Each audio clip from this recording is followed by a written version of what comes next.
শিলপাটায় বাটা এরকম ভর্তা হলে এক প্লেট ভাত কিন্তু নিমেষেই খাওয়া হয়ে যায়। আসসালামু আলাইকুম, সবাই কেমন আছেন? এই যে আজকে পটল ভর্তার রেসিপি আপনাদের সাথে শেয়ার করছি। আমার যখন হঠাৎ পটল ভর্তা খেতে ইচ্ছা করে তখন এভাবে হলুদ লবণ মাখিয়ে পটল ভেজে নিয়ে ভর্তা করে ফেলি।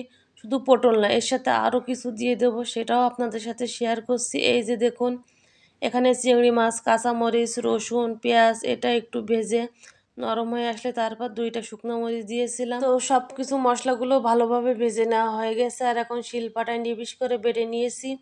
আর এরপর পটল, আর পটলটা কিন্তু নিবিশ হবে না, একটু দানা দানা মতো থাকবে। আর এই দানা দানাটা যখন মুখে পড়ে তখন কিন্তু অনেক বেশি মজা লাগে। সাথে একটু ধনিয়া পাতা দিলে আর কি লাগে, তো ধনিয়া পাতা ছিল না, এই জন্য আর দিয়ে নাই। তো এই তো রেডি হয়ে গেছে।